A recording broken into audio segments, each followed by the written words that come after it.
ভঙ্গুর প্রতিষ্ঠান মেরামত আর ধুঁকতে থাকা অর্থনৈতিক সংকট সামাল দিয়ে নির্বাচনী প্রতিশ্রুতি বাস্তবায়নের সূচনার মধ্য দিয়ে কেটেছে তারেক রহমানের নেতৃত্বাধীন নতুন সরকারের প্রথম ৬ মাস।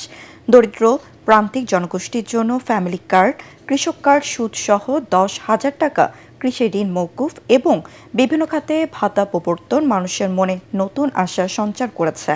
দেশব্যাপী নদী ও খাল খনন গ্রামীণ অর্থনীতিতে প্রাণ সঞ্চারের বার্তা দিচ্ছে। তবে উত্তরাধিকার সূত্রে পাওয়া খাদের কিনারায় থাকা অর্থনৈতিক ও গ্যাস বিদ্যুতের সংকট আর জননিরাপত্তা নিশ্চিত করা নিয়ে রয়েছে অস্বস্তি। এসব ক্ষেত্রে উন্নতি করে সরকারের সামনে বড় চ্যালেঞ্জ বলে মনে করছেন সংশ্লিষ্টরা। সরকারের ৬ মাসের অর্জন আর বাস্তবতা তুলে ধরছেন মইনুল আহসান। বসুন্ধরা টিস্যু, অশুদ্ধতার বিরুদ্ধে এক বিন্দুও ছাড় নয়।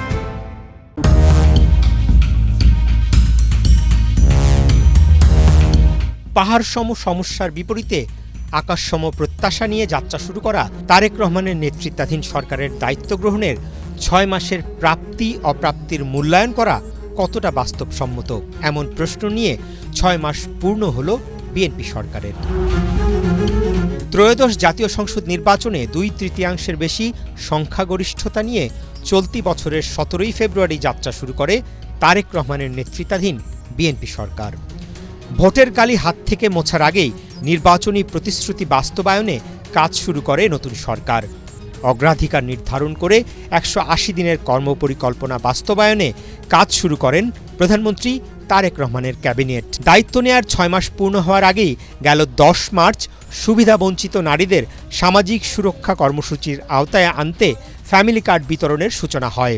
নির্বাচনী প্রতিশ্রুতি অনুযায়ী ইমাম, মুয়াজ্জিন, খতিব এবং অন্যান্য ধর্মীয় গুরুদের মাসিক সম্মানী প্রদান করছে সরকার।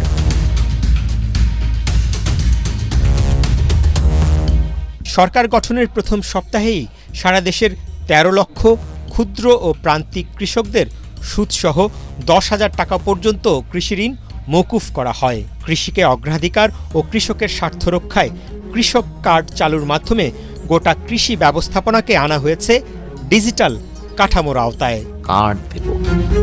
শহীদ রাষ্ট্রপতি জিয়াউর রহমানের দেখানো পথ অনুসরণ করে আবারও নদী খাল খনন পুনর্খননের সূচনা করেন তারেক রহমান। এটিকে কৃষি, সেচ ও পানি ব্যবস্থাপনায় দীর্ঘমেয়াদী পরিবর্তনের নতুন স্বপ্নের যাত্রা হিসেবে দেখা হচ্ছে। একটা খাল খনন হবে, সেই খালের সঙ্গে আরেকটা খালের সংযুক্তি, একটা নদীর কানেক্টিভিটিটা কি হবে, এটা আমরা প্রায়োরিটি দিয়েই আমরা এই প্রোগ্রামগুলো হাতে দিই। দায়িত্ব নেয়ার প্রথম বছরে নতুন সরকারের হজ ব্যবস্থাপনা হাজিদের কাছে প্রশংসা পায়। আগামী বছরের জন্য সাধারণ হজযাত্রীদের বিমান ভাড়াসহ আনুষাঙ্গিক খরচ কমিয়ে আনার ঘোষণা দিয়েছে ধর্ম মন্ত্রণালয়, যা ধর্মপ্রাণ মুসল্লিদের হজ পালনের স্বপ্নকে পূরণ করতে অনেকটা সহায়ক হবে। আগামী ১৬ই ডিসেম্বরের মধ্যে উদ্বোধনের লক্ষ্য নিয়ে দ্রুত গতিতে এগিয়ে চলেছে হজরত শাহজালাল আন্তর্জাতিক বিমানবন্দরের 3rd টার্মিনালের কাজ। বিদেশে উচ্চশিক্ষার জন্য মেধাবী শিক্ষার্থীদের ব্যাংক গ্যারান্টি সুবিধা বাড়ানো হয়েছে। তরুণ উদ্যোক্তাদের উৎসাহিত ও সরকারের সহায়তা দিতে গেল ১৪ই জুলাই জাতীয় স্টার্টআপ ও উদ্যোক্তা প্ল্যাটফর্ম উদ্বোধন করেন প্রধানমন্ত্রী তারেক রহমান। শিশু কিশোর প্রতিভা খুঁজে বের করতে এবং স্কুল শিক্ষার্থীদের খেলাধুলায় উৎসাহিত করতে ক্রীড়া প্রতিভা বিকাশে দেশব্যাপী আলোড়ন সৃষ্টি করেছে সরকারের নতুন ২০ স্পোর্টস কার্যক্রম। তুমি যত শক্তভাবে নিজেকে গড়ে তুলতে পারবে, তুমি তোমার বাংলাদেশকে তত সুন্দরভাবে গড়ে তুলতে পারবে। স্বাস্থ্য খাত তারেক রহমান সরকারের অন্যতম অগ্রাধিকার। স্বাস্থ্যসেবা প্রান্তিক পর্যায়ের মানুষের দোরগোড়ায় পৌঁছে দিতে নেওয়া হয়েছে নানা পরিকল্পনা।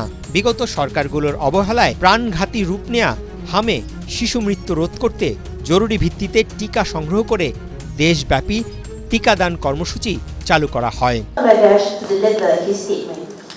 বন্ধ থাকা আন্তর্জাতিক শ্রমবাজার চালু করতে কূটনৈতিক তৎপরতা চালিয়ে যাচ্ছে সরকার।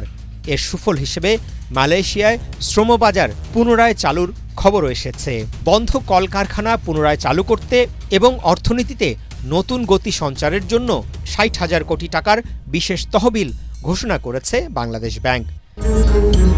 ট্রাফিক ব্যবস্থাপনায় শৃঙ্খলা আনার মাধ্যমে রাজধানীর ভয়াবহ যানজট নিয়ন্ত্রণে বাংলাদেশে প্রথমবারের মতো কৃত্রিম বুদ্ধিমত্তা বা এআই প্রযুক্তির ব্যবহার শুরু হয়েছে এবং এর কিছুটা সুফলও পাওয়া যাচ্ছে। ঢাকার চারপাশের নদীপথকে চালু করতে নেওয়া হয়েছে পরিকল্পনা। 5 বছরের মধ্যে সারা দেশে 25 কোটি বৃক্ষরোপণের কাজ চলছে জোরে সোরে। প্রবীণ ও শারীরিক প্রতিবন্ধী ব্যক্তিদের মেট্রো রেল ও ট্রেন ভ্রমণে ভাড়ার উপর 25% ছাড় দেওয়ার ঘোষণা সাধুবাদ পেয়েছে সর্বমহলে। দেশের প্রান্তিক ও অতি দরিদ্র 55 লাখ পরিবারকে খাদ্যবান্ধব কর্মসূচির আওতায় বছরের 6 মাস 15 টাকা কেজি দরে 30 কেজি করে চাল দেয়া হচ্ছে। উত্তরাধিকার সূত্রে পাওয়া বিদ্যুৎ ও জ্বালানি সংকট শুরু থেকেই মাথা ব্যথার কারণ হয়ে দাঁড়িয়েছে সরকারের। সংকট সমাধানে নতুন গ্যাসকূপ খনন, নবায়নযোগ্য জ্বালানির প্রসার, বায়োগ্যাস প্ল্যান্ট স্থাপন সহ দীর্ঘমেয়াদী পরিকল্পনা বাস্তবায়নে হাত দেয়া হয়েছে। অর্থনৈতিক সংকট যেটা সেটাকে কাটিয়ে ওঠার জন্য আইন শৃঙ্খলা পরিস্থিতি এবং কূটনৈতিকভাবে বাংলাদেশের আগের যে একটা নির্দিষ্ট বৃত্তের মধ্যে ঢোকার একটা অবস্থা ছিল সেটা থেকে বেরিয়ে আসার। এরপরেই যদি আসেন সেটা হচ্ছে বাজার ব্যবস্থাপনা। প্রধানমন্ত্রী ঘোষিত দেশের প্রাথমিক পর্যায় থেকে শিক্ষার্থীদের স্কুল ড্রেস, জুতা এবং পাটের তৈরি স্কুল ব্যাগ বিতরণের কার্যক্রম এখন শুরুর অপেক্ষায়। প্রথম 6 মাসে যতখানি করা সম্ভব, যা যা কিছু শুরু করা সম্ভব সবকিছু করা হয়েছে। খেলাধুলাকে পেশা হিসেবে প্রতিষ্ঠিত করতে এবং জাতীয় দলের খেলোয়াড়দের সম্মানী প্রদানে ক্রীড়া কার্ড কার্যক্রম শুরু করেছে বিএনপি সরকার। ফ্যাসিবাদী সরকারের 1.5 দশকের দুর্নীতি, লুটপাট, বিদেশে অর্থ পাচার, সুশাসনের অভাবে ভঙ্গুর অর্থনীতি, ধ্বংসপ্রাপ্ত প্রতিটি প্রতিষ্ঠান পুনর্গঠনের সূচনা করে তারেক রহমান সরকার জনমনে আশার সঞ্চার করতে পেরেছে বলে মনে করেন ক্ষমতাসীন দলের নেতারা। মইনুল আহসান, এটিএন বাংলা, ঢাকা।